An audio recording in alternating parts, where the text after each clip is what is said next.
Voici à peine une centaine d'années, Karl Mosch, un chercheur d'or d'origine allemande, s'aventurait dans ces régions reculées et au terme d'une longue piste tombait sur ces murailles. C'était le premier homme blanc à les contempler. Ce qu'il avait découvert, mais il l'ignorait, c'étaient les plus grandes constructions humaines de toute la vieille Afrique, au sud de la vallée du Nil.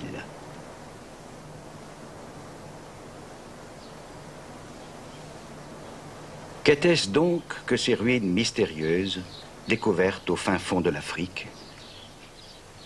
Dans le monde, hors de l'Afrique, on ignorait tout de l'histoire ancienne des peuples noirs. Aujourd'hui, enfin, on commence à apprendre. On sait que ces impressionnantes murailles s'élevaient au centre d'un puissant royaume noir. Comme dans une forteresse, des monarques vivaient leur royale solitude, qui ajoutait à leur mystère, comme il convient à la condition royale. Investis des pouvoirs religieux et temporels, ils incarnaient le bien-être du peuple.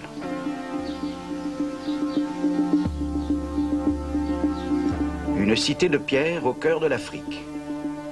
Pourtant, les Blancs qui les premiers la découvrirent étaient si aveuglés par leurs préjugés qu'ils ne pouvaient en accepter l'évidence. Plutôt que d'admettre la possibilité de l'existence d'une histoire véritablement et exclusivement africaine, ils trouvèrent des explications fantaisistes. Par exemple, ils parlèrent de rites en l'honneur de lointains monarques comme le roi Salomon et la reine de Saba. Le philosophe allemand Friedrich Hegel avait donné le ton. Bien que n'étant jamais allé en Afrique et ignorant tout de ses habitants, voici ce qu'il en disait publiquement en 1831. L'Afrique est le pays où les hommes sont des enfants. Une terre à l'écart de la lumière de sa propre conscience historique et baignée par les couleurs sombres de la nuit. À ce point, oublions l'Afrique et n'en parlons plus. Car l'Afrique n'appartient pas à l'histoire du monde.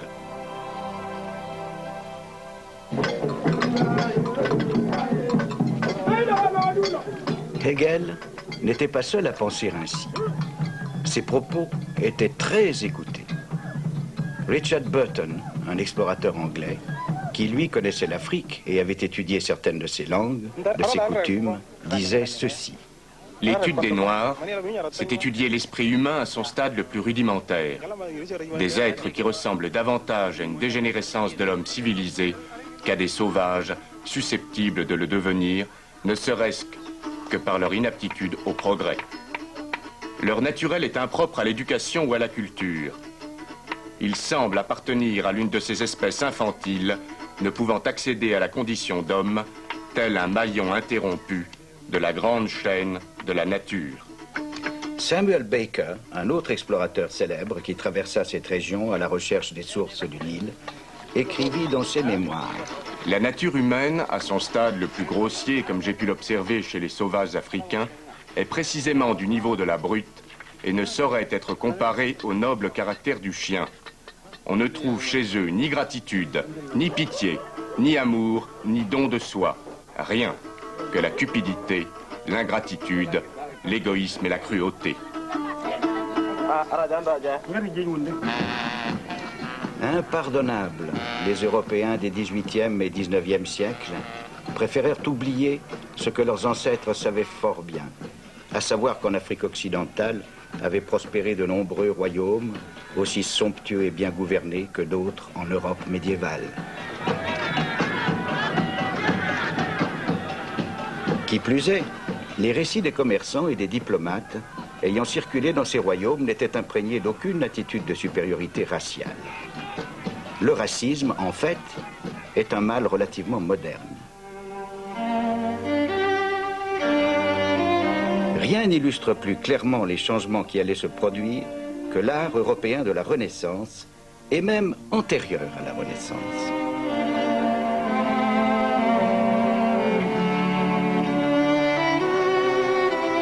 Dans ces tableaux, blancs et noirs figurent avec une égale dignité. On n'y trouve aucune allusion à ce que plus tard, le monde devait appeler la nature humaine à son stade le plus grossier.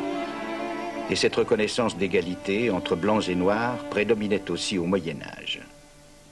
Saint Maurice, qui était noir, comptait parmi les saints vénérés en Europe centrale. Nous le verrons, il est l'un des héros de cette histoire. Qu'y a-t-il donc à l'origine de ce changement radical d'attitude chez les Blancs? L'histoire nous donne la principale réponse: le commerce des esclaves vers le Nouveau Monde. Accrochés dans leurs forteresses de la côte occidentale de l'Afrique, les nations européennes se concurrençaient dans la déportation de millions d'hommes et de femmes noires. Les canons de ces Blancs n'étaient pas pointés vers l'Afrique, souvent considérée comme source de danger, mais vers l'océan, prêts à affronter les navires rivaux pouvant soudainement apparaître à l'horizon. Bien sûr, les Africains n'ont pas été les seules victimes du racisme et des préjugés de couleur. Mais s'ils ont davantage souffert que les autres peuples du monde, la raison en est d'abord là. Pendant plus de 300 ans, cette superbe côte a été le théâtre de la cruauté organisée et systématique.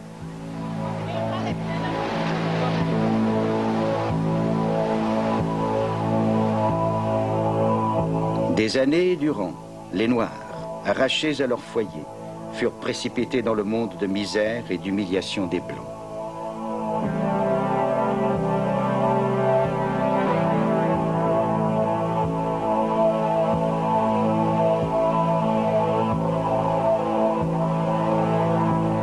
On les considérait comme moins qu'humains, comme des objets à acheter ou à vendre, comme du bétail contre lequel tout acte de violence et d'avilissement était justifié.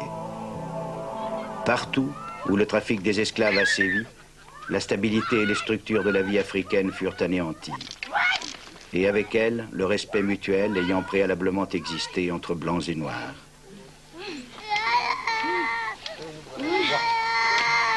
Le trafic des esclaves a cessé depuis longtemps. Il faut à nouveau réfléchir. Toutes ces vieilles idées sur l'infériorité des Noirs étaient complètement fausses, sans fondement. Elles doivent être balayées de notre esprit. Et alors, que de vérités à découvrir.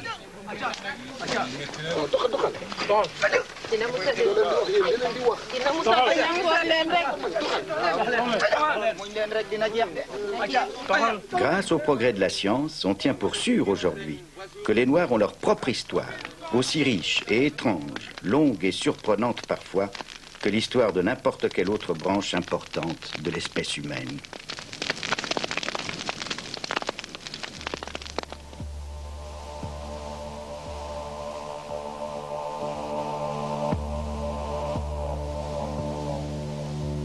C'est sur les hauts plateaux d'Afrique centrale, dans l'état de Zimbabwe, que se trouvent les monts Matopo.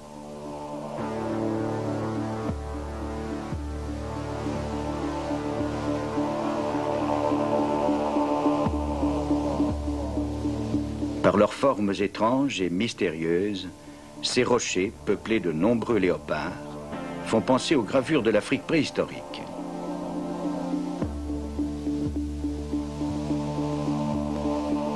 Ce paysage surnaturel a toujours été un lieu sacré pour les habitants de la région. Il l'est encore aujourd'hui.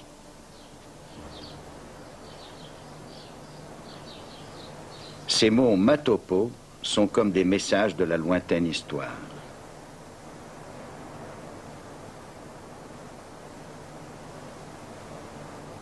La grotte de Nswatugi est l'une des nombreuses cavernes des Matopo, décorées par les premiers habitants de la préhistoire africaine.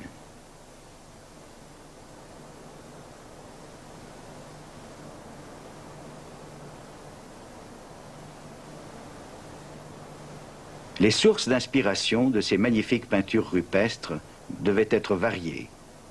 On ne sait pas, mais il devait y en avoir beaucoup, comme dans tout art accompli.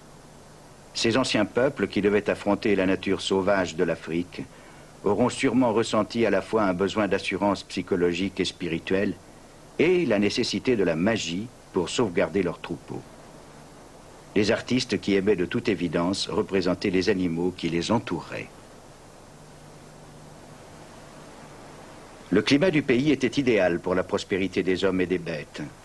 Aujourd'hui, 3 ou 4 000 ans plus tard, on peut facilement reconnaître les céphalopes, les koudous, les antilopes et les girafes.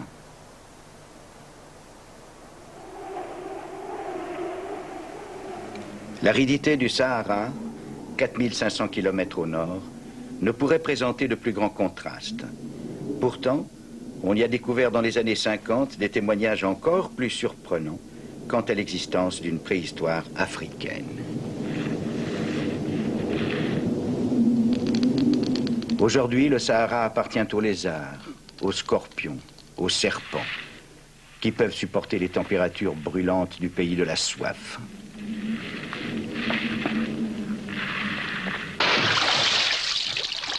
Ici, l'eau est ce qu'il y a de plus rare et de plus précieux, alors que jadis, elle a sûrement coulé en abondance.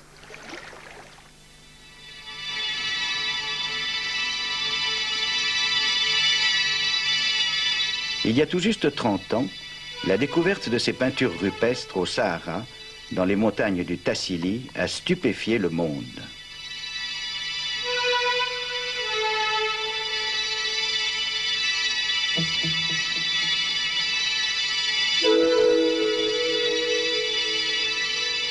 Des communautés entières, africaines de toute évidence, avaient créé de véritables galeries d'art ancien, décrivant de façon étonnamment expressive la vie d'un Sahara verdoyant, aujourd'hui disparu.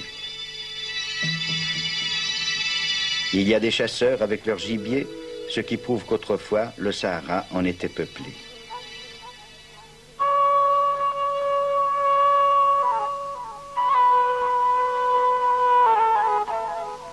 Les peintures les plus anciennes doivent avoir 7 ou 8 000 ans, mais tous les habitants de cette région n'étaient pas des chasseurs nomades. Ce cheval, équipé de selles et de brides, indique l'existence de systèmes de transport, de commerçants. Et cette charrue tirée par des bœufs témoigne de l'existence d'une agriculture.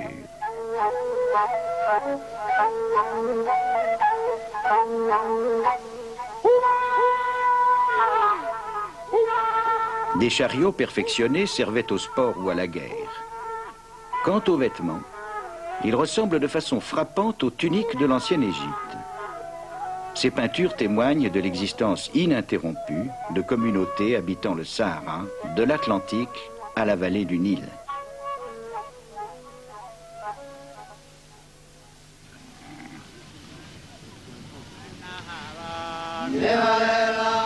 Puis, il y a environ 4500 ans, le climat subit un changement désastreux.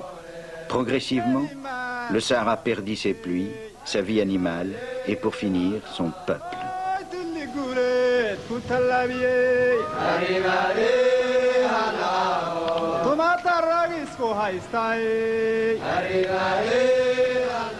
Abandonnant leur pâturage de plus en plus aride, les populations sahariennes, de plus en plus nombreuses, se replièrent sur les traces de leurs ancêtres à la recherche de l'eau. Certains se dirigèrent vers les forêts tropicales, au sud et à l'ouest. D'autres partirent en direction de l'est, vers la vallée du Nil.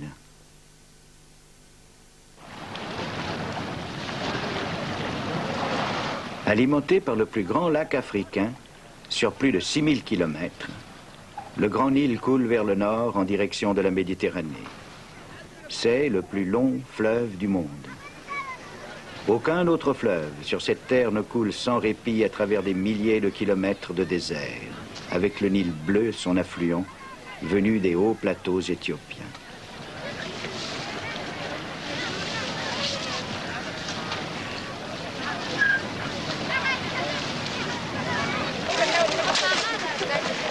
Mais le Grand Nil est plus qu'un grand fleuve. C'est un véritable conservatoire, une bibliothèque de l'histoire du continent africain. Depuis que ses rives sont habitées, depuis environ 10 000 ans, le Nil a été la source de vie d'anciennes communautés, cultivant sur ses berges un sol fertile, constamment enrichi, année après année, par les dépôts limoneux du fleuve. Les Égyptiens et les Soudanais d'aujourd'hui sont les descendants de ces anciennes communautés. D'autres peuples sont peut-être venus du Moyen-Orient, mais les témoignages archéologiques s'accordent à montrer que les principales sources d'immigration provenaient du sud-ouest et de l'ouest, en d'autres termes, des Africains du Sahara.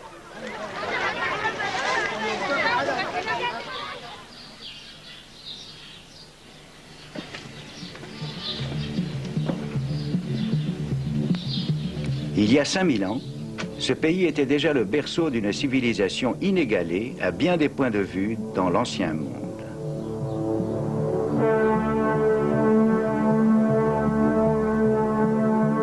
Ici commence l'histoire, avec l'Égypte des pharaons dans cette région d'Afrique qui était un don du fleuve Nil. Dans ces dédales gigantesques et cependant harmonieusement proportionnés, il devient facile d'imaginer que l'on est entré dans un monde construit par les dieux. L'Égypte des pharaons fut la plus grande, la plus ancienne, la plus inventive de toutes les grandes civilisations de l'Antiquité, et elle a prospéré pendant 3 millénaires. C'est un modèle, un exemple pour les autres peuples, proches ou lointains.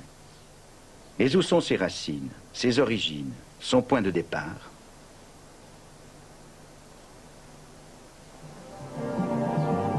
Ici se sont succédés, dynastie après dynastie, les rois ayant porté à la fois la couronne de la Haute-Égypte et celle du Delta. Ces rois, qu'avaient-ils de commun avec l'Afrique? Une si grandiose architecture ne pouvait sûrement rien devoir à une Afrique qui, disait-on, n'avait créé ni industrie, ni art, ni science. Comment cette grande hiérarchie de dieux et d'esprits pourrait-elle avoir un quelconque rapport avec les marmonnements superstitieux des peuples noirs de l'Afrique centrale?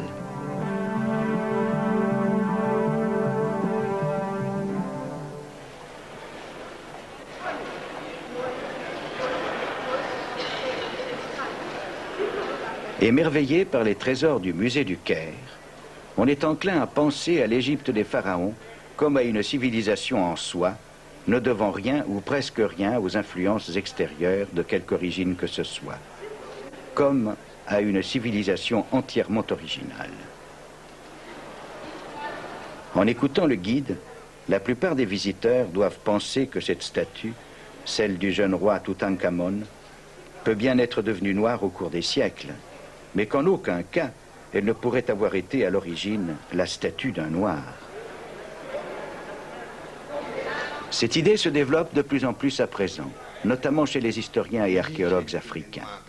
L'un des spécialistes les plus reconnus est le professeur Cheikh Anta Diop du Sénégal. Contemporain des Égyptiens et même des philosophes du 19e siècle.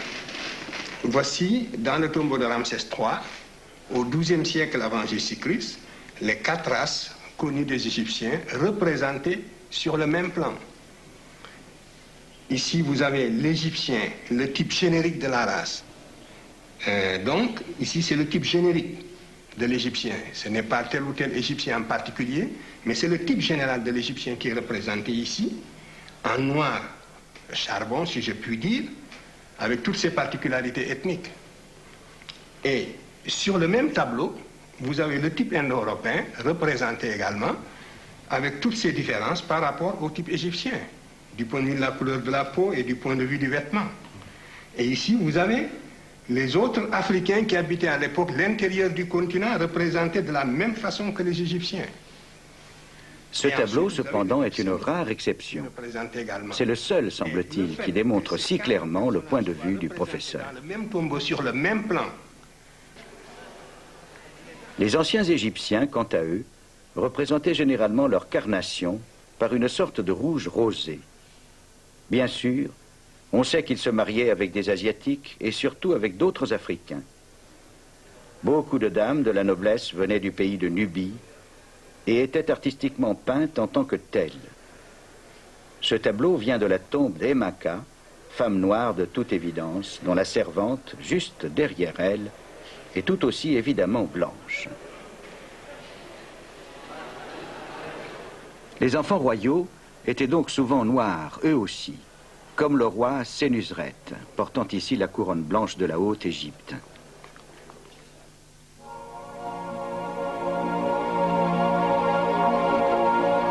L'île éléphantine, sur le Nil, délimitait la frontière entre l'Égypte et la Nubie. C'était un lieu saint autrefois. Les premiers historiens européens, les Grecs, avec Hérodote, sont venus en ces lieux, pénétrés de la tradition classique, selon laquelle les différentes races du monde étaient dissemblables mais égales.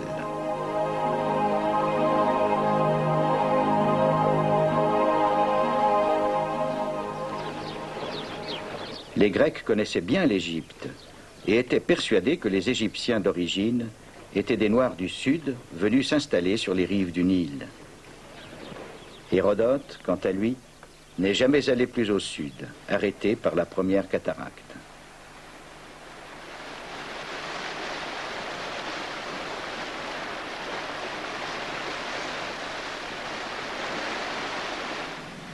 Aujourd'hui, l'obstacle est encore plus imposant. La construction au XXe siècle de 2 grands barrages sur le Nil a non seulement inondé des temples, comme celui de l'île de Philae, mais aussi la terre historique de Nubie sur plus de 300 kilomètres.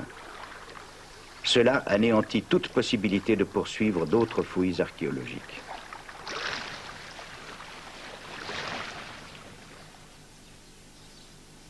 Le temple grandiose d'Abou Simbel fut soustrait à temps et avec maestria à la montée des eaux, puis reconstruit à l'abri et à proximité.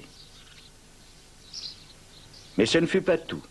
In extremis, tandis que le niveau des eaux montait, les archéologues de l'Université de Chicago excavèrent de très remarquables témoignages à Qustul, de l'autre côté du lac artificiel, sur le plateau où se dresse à présent le temple d'Abou Simbel. Ces témoignages indiquent que c'est ici, en Nubie, que se trouve le plus ancien royaume du Nil. L'ancêtre, en fait, des royaumes d'Égypte plus récents. Cet immense monument dédié à Ramsès II, construit probablement il y a plus de 3000 ans, est relativement moderne. Cependant, et ceci est significatif, Ramsès fit construire son grand temple ici, très au sud, en Nubie. Peut-être parce que sa reine favorite, Néfertari, était nubienne.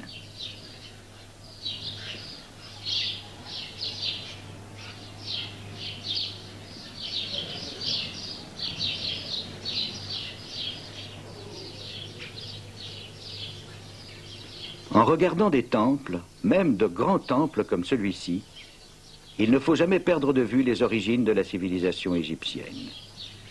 Et ces origines, les connaissances actuelles le confirment, sont avant tout africaines. Peu importe quelles idées et quelles coutumes les pharaons peuvent avoir trouvées chez les Asiatiques qu'ils ont conquis, l'Égypte commence au sud, dans cette Afrique intérieure, que les Égyptiens appelaient terre des dieux de l'Afrique qu'ils vénéraient comme leurs esprits protecteurs.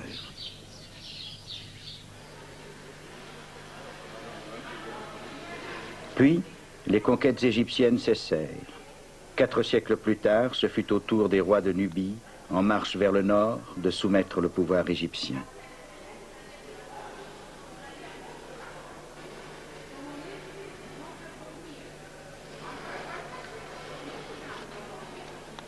Voici le plus célèbre de ces souverains du Sud, Taharqa, empereur du pays de Kouch et de l'Égypte.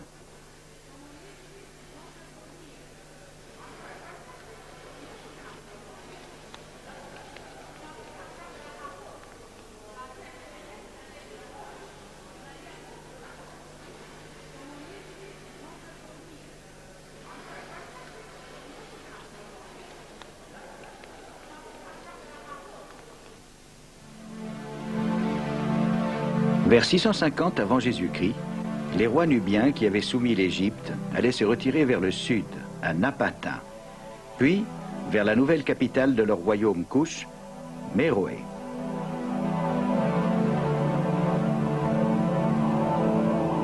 Il faut aller sur leurs traces pour comprendre l'histoire de cette Afrique intérieure qui a exercé une influence si forte et si précoce sur la civilisation égyptienne.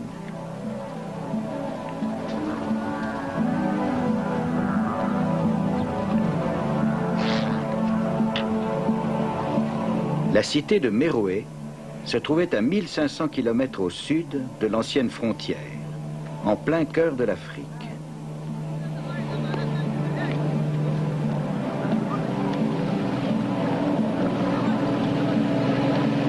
Le voyageur qui parvient jusqu'ici est saisi par un sentiment d'émerveillement et d'admiration. Dans ce désert sans pitié, comme découpé dans la montagne, se dresse l'une des plus surprenantes découvertes de l'histoire de l'Afrique.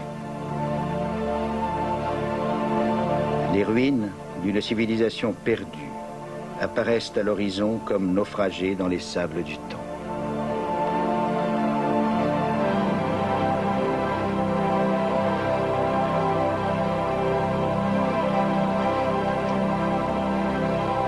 Ces pyramides sont les sépultures des rois et des reines de Méroé, dont le règne se perpétua pendant plus de 6 siècles.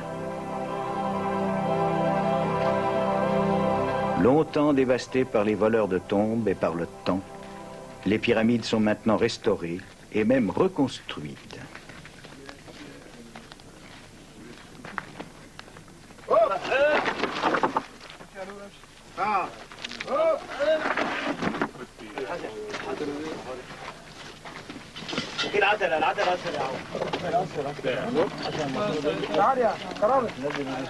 La civilisation méroïtique demeure une énigme. Qui sait pourquoi les monarques de Kouch ont construit leurs pyramides bien après que de semblables monuments aient cessé d'être érigés en Égypte? On a pensé que tout cela n'était qu'une pâle réplique provinciale de la grande civilisation égyptienne, notamment parce que les pyramides de Méroé sont moins anciennes et moins massives. En fait, c'était bien plus qu'une copie. Certes, des similarités existent, mais on ne trouve nulle part ailleurs certains caractères de la culture méroïtique. La parenté entre les anciens habitants de Méroé, rois, reines et sujets, et les Nubiens habitant cette région aujourd'hui est un autre mystère.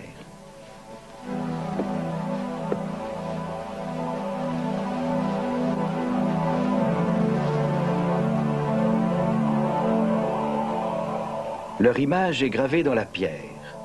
Mais comment était-il vraiment?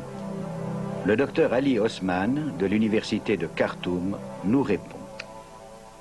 Oh, they look like me, of course. I am a Nubian. Je suis nubien. Very much the Nubians of today are the Nubians of yesterday. We got to understand that Les Nubiens d'aujourd'hui sont semblables à ceux d'autrefois. culture actually have not yet been very much explored. The Nubians from within. I mean, I, the Nubian, Moi, en tant que Nubien, ce que je fais, wouldn't have changed that much. mon comportement n'est pas très différent de celui des Nubiens médiévaux. But the influence that were coming on us as Nubians, Mais différentes influences se sont succédées depuis les Égyptiens. say the Egyptian, Il y a eu les Arabes, les musulmans. Muslim and Arab influence, have been changing.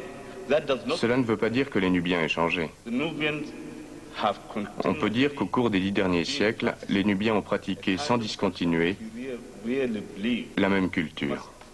have been going on for the last 1,000 years. Au cours de l'histoire, les Nubiens et leurs voisins ont tout de même subi bien des changements plus ou moins bien accueillis. À une époque, Méroé est tombé devant les armées d'Aksum, ancien royaume des montagnes d'Éthiopie. Plus près de nous, ce sont les Turcs et les Anglais qui ont lancé leurs armées d'occupation. Enfin, ce fut l'influence islamique la plus durable de toutes.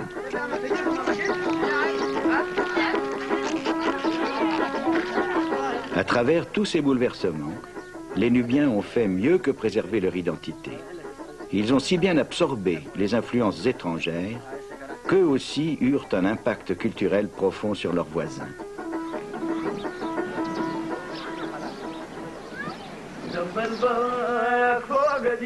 Ils construisent aujourd'hui, avec les techniques d'hier, tout comme les habitants de Méroé le faisaient, selon un rythme de travail qui ménage les efforts. Les murs de torchis défient la chaleur écrasante de l'été nubien.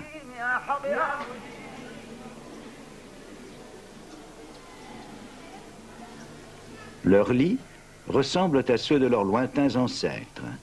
comme celui conservé au musée de Khartoum, avec un modèle de repose-tête toujours identique depuis 5000 ans d'un bout à l'autre de l'Afrique.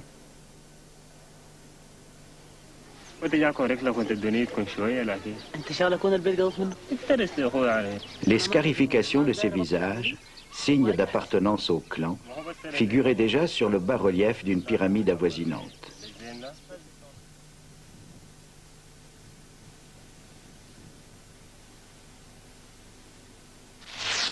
Ici, cachée dans le sable, une stèle de pierre gravée. C'est un alphabet inventé pour la langue méroïtique vers le 2e ou 3e siècle avant l'ère chrétienne. 23 signes pour les lettres et un autre pour séparer les mots. Un des plus anciens alphabets et toujours une énigme à ce jour.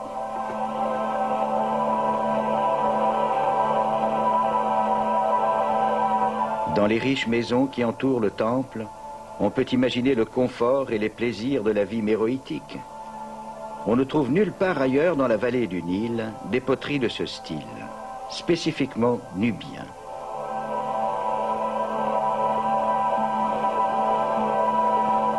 À une demi-journée de voyage de Méroé, en transport moderne, dans le sable et les rochers du désert de Boutana, il y a un autre site dont les monuments en pierre sont dédiés aux dieux de Couche et non aux dieux d'Égypte.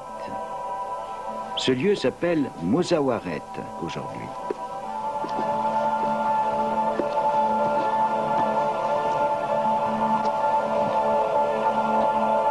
Il y a d'étranges signes dans ces ruines, comme ce vieux lion dans le sable.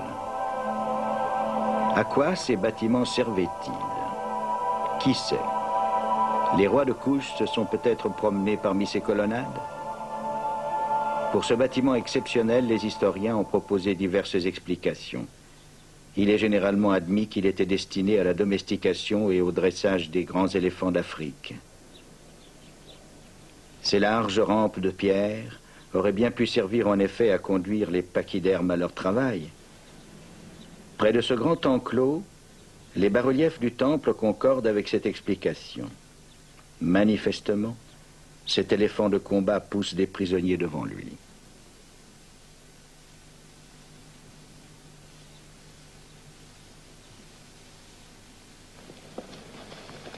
On peut admettre que la domestication de l'éléphant d'Afrique, plus grand et plus difficile à dresser que son cousin des Indes, ait été une spécialité des Couchites de Méroé. Par ce dressage, ils firent du plus grand animal sauvage africain le tank de l'ancien monde, l'ancêtre de nos modernes chars d'assaut. Lorsque, franchissant les Alpes, Hannibal envahit l'Italie romaine, il avait 38 éléphants de combat. La compétence des dresseurs d'éléphants de Mozawarat a peut-être contribué à ce légendaire exploit. Cette tête sculptée dans la pierre rappelle combien l'éléphant faisait partie de la vie à Méroé.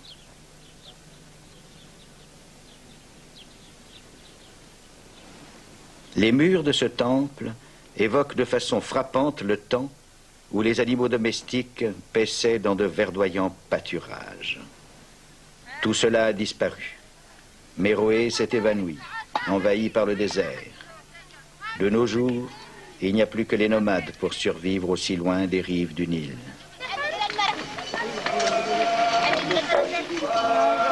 De mémoire d'homme, on n'a jamais vu ce puits à sec. Le travail de l'eau demeure inchangé et il est probable que la même scène se déroulait déjà il y a 1000 ans.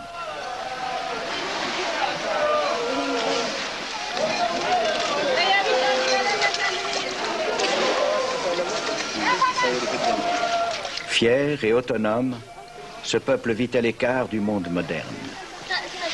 Aussi, est-il rare de voir un seul objet de production de masse ou quoi que ce soit en plastique chez eux.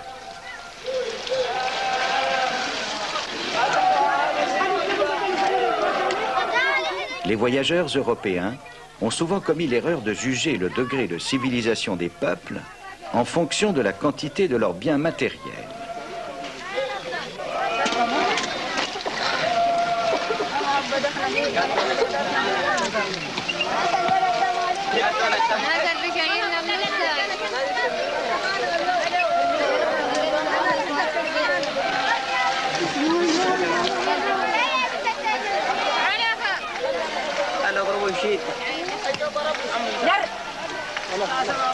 Ces traditions nomades remontent à la nuit des temps.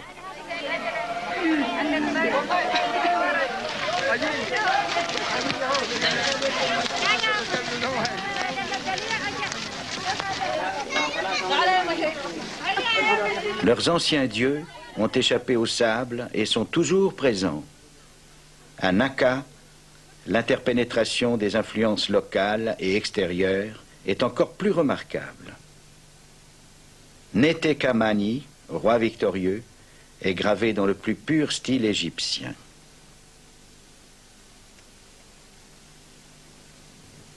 Le python, lui, est un puissant symbole de pouvoir spirituel dans cette Afrique intérieure. Il l'est encore aujourd'hui dans beaucoup de pays.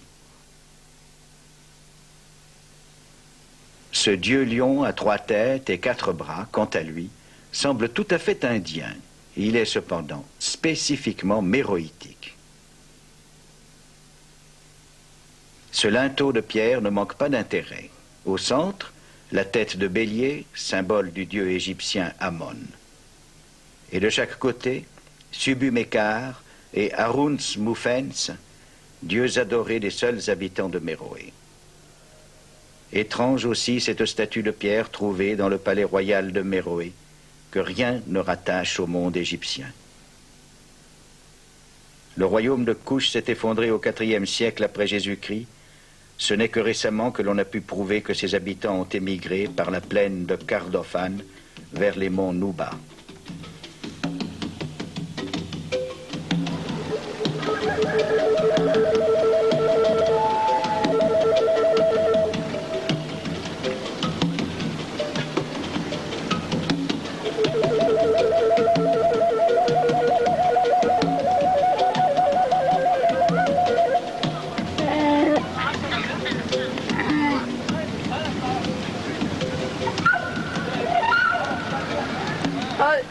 Moins influencés par l'islam que les Nubiens, les habitants de cette région présentent un intérêt considérable pour les historiens, car leur mode de vie est peut-être resté plus proche de celui de leurs ancêtres.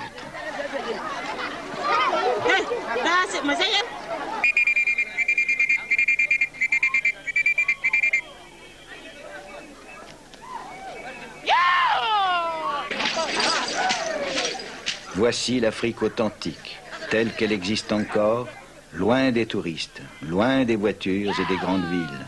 L'Afrique en fête.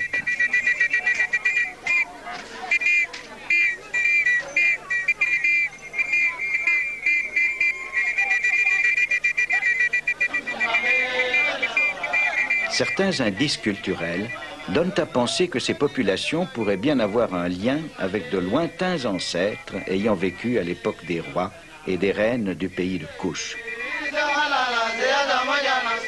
Venant des coins les plus perdus, des équipes locales, chacune avec leur couleur distinctive, se rencontrent pour pratiquer le plus ancien des sports, une passion chez les Noubas, la lutte à main nue.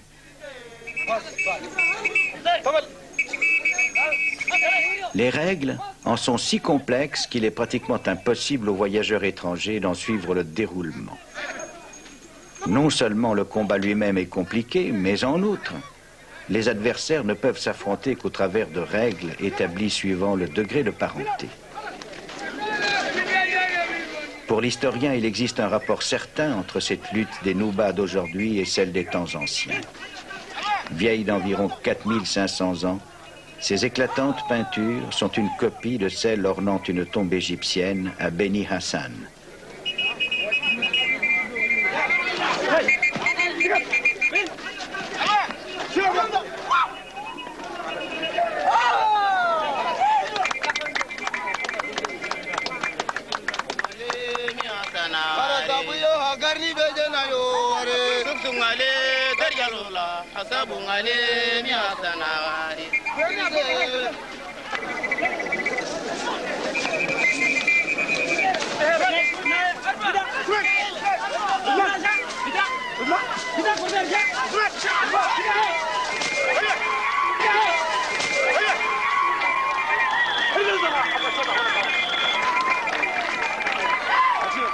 Le jeu se poursuit tout l'après-midi.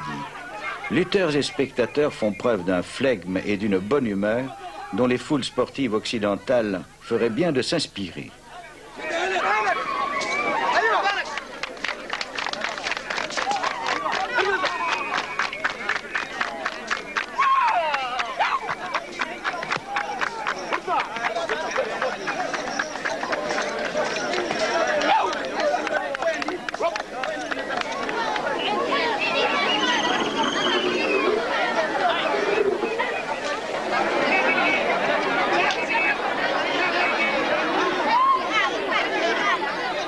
Les riches entraîneurs d'autrefois seraient sans doute satisfaits de voir que les règles et les traditions régissant leurs matchs sont encore en vigueur aujourd'hui au cœur du continent africain.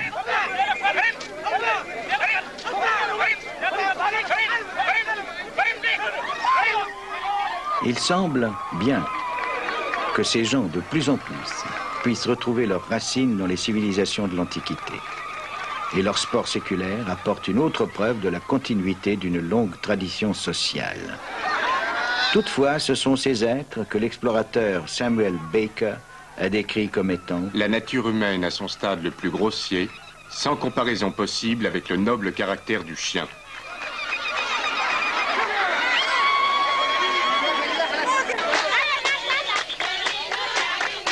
Après la lutte, la fête.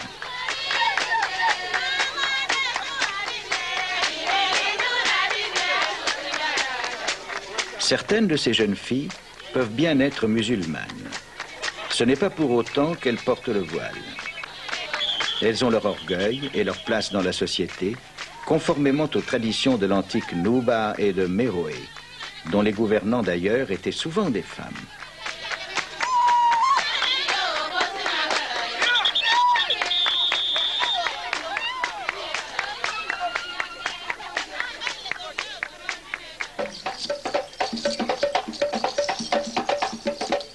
Dans un autre lieu, au sud-est des monts Nuba, les enseignements de l'islam n'ont pas pénétré du tout.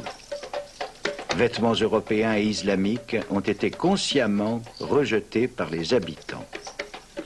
Esprit libre, sous un ciel africain, ces jeunes filles dansent autant pour leur plaisir que pour celui des spectateurs. Elles puisent le bonheur de vivre dans la danse. Image étonnamment semblable à celle des jeunes nubiennes qui dansaient pour le pharaon, voici 5000 ans.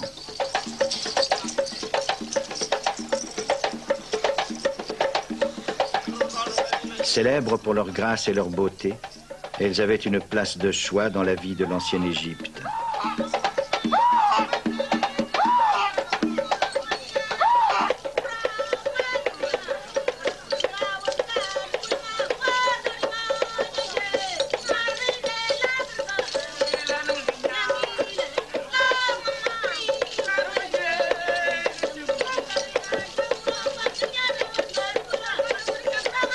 Que les unes soient considérées comme primitives et que les autres appartiennent à l'héritage culturel de l'humanité constitue une preuve flagrante de l'ignorance et des préjugés du monde moderne.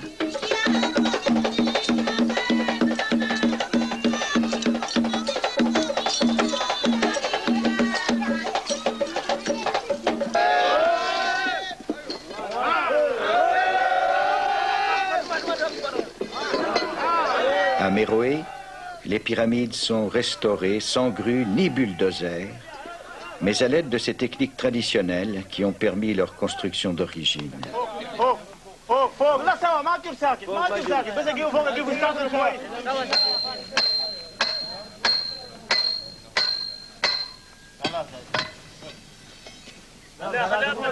L'ensemble des travaux est une démonstration exemplaire de la continuité de l'histoire africaine.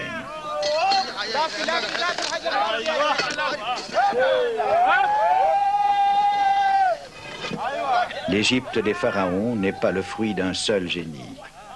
Elle doit beaucoup à l'Afrique intérieure.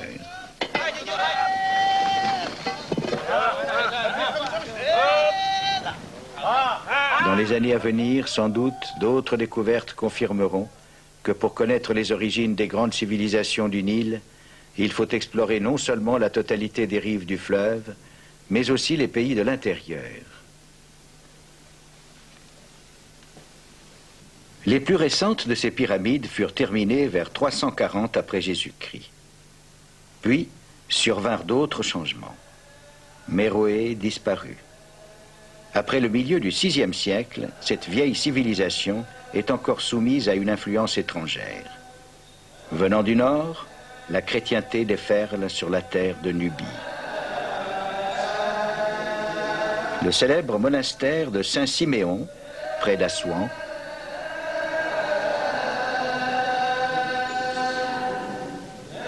les fresques pâlies du toit de sa chapelle ne peuvent que suggérer sa magnificence passée. Dans les années 60, par une chance extraordinaire, la splendeur de la peinture nubienne médiévale est révélée au grand jour.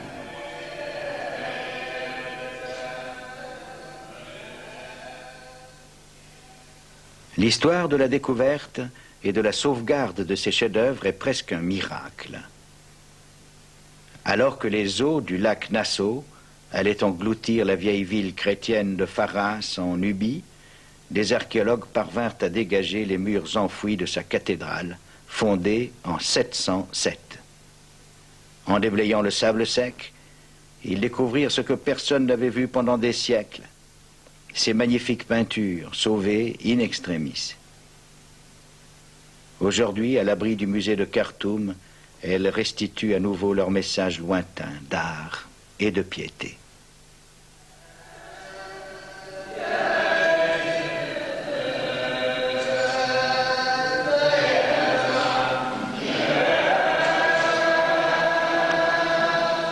La civilisation chrétienne de Nubie était une civilisation de richesse et de confort. Un voyageur du Xe siècle, Ibn Selim al-Aswani, dit à propos de Soba, l'une des 3 capitales du royaume chrétien de Nouba, que c'était une ville ayant de beaux monuments, des maisons spacieuses, des églises décorées d'or et des jardins frais et délicieux. Il aurait pu ajouter des œuvres inestimables d'art sacré.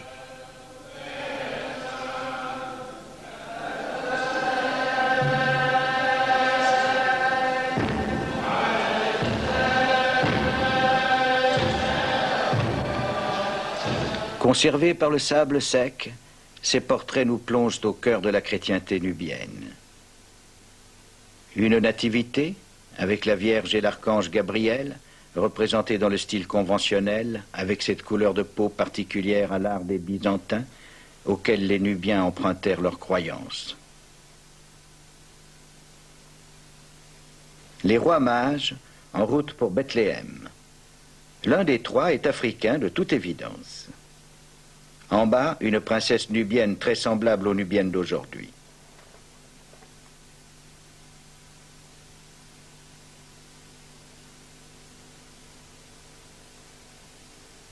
Des portraits d'évêques nubiens. Dans la cathédrale de Pharas, on voit la liste des 25 évêques qui se sont succédés du 8e au 11e siècle. La Nubie chrétienne aurait pu se perpétuer jusqu'à aujourd'hui, tant elle était stable et sûre. Il en fut autrement.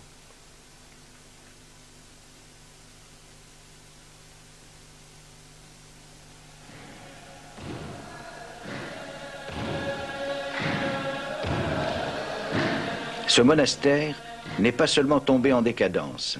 Il fut mis à sac par les Sarrasins en 1172. Les chrétiens de Nubie vivaient en paix avec leurs voisins musulmans. C'est d'ailleurs en Europe qu'il faut chercher les origines de ce désastre.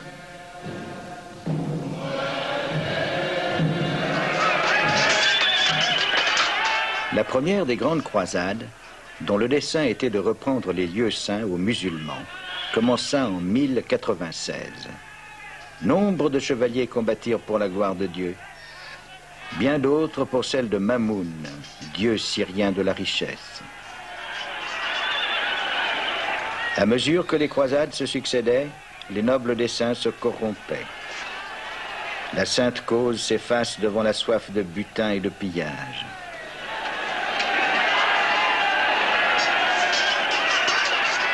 Les réactions massives de l'islam ne se firent pas attendre et la guerre sainte fut déclenchée sous les ordres de Saladin, brillant général sarrasin.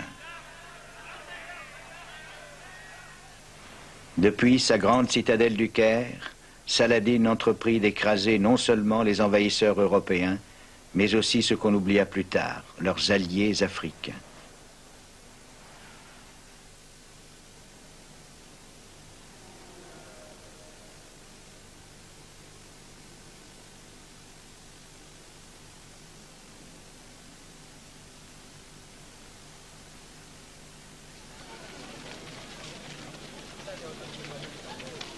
La longue paix entre les chrétiens de Nubie et leurs voisins musulmans du Nord fut rompue lorsque les chevaliers noirs coururent au secours de leurs frères blancs, les chevaliers chrétiens de l'Europe.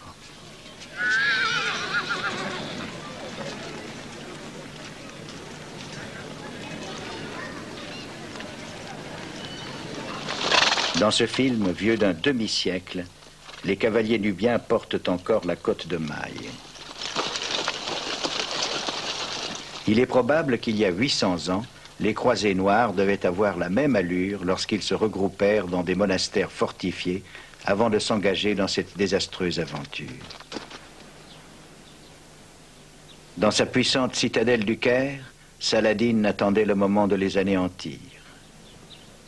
Alors, s'en fut fait de la chrétienté en ce pays. La disparition fut si complète, si définitive, que le monde oublia jusqu'à aujourd'hui pratiquement que la Nubie chrétienne avait existé.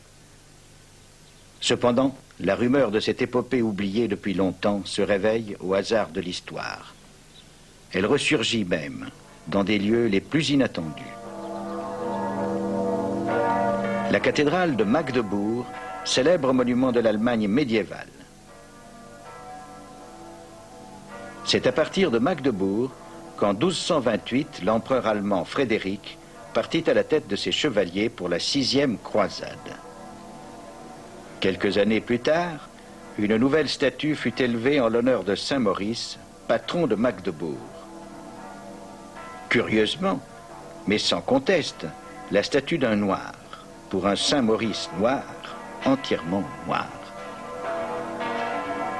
C'était étrange car jusqu'alors toutes les statues de Saint Maurice en Europe occidentale représentaient invariablement ce saint guerrier sous les traits d'un homme blanc.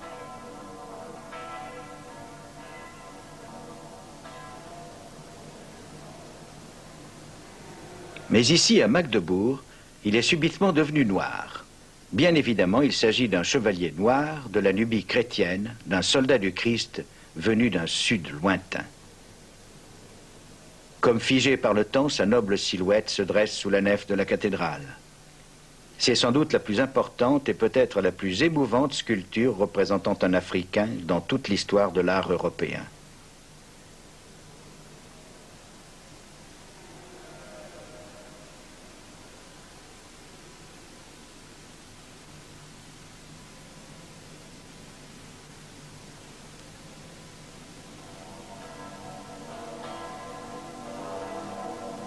La statue fut sculptée et placée dans cette vaste cathédrale allemande pour honorer la renommée et la vertu d'un ami, d'un allié africain, différent de visage et d'apparence, mais tout aussi sûrement égal en dignité et en valeurs humaines.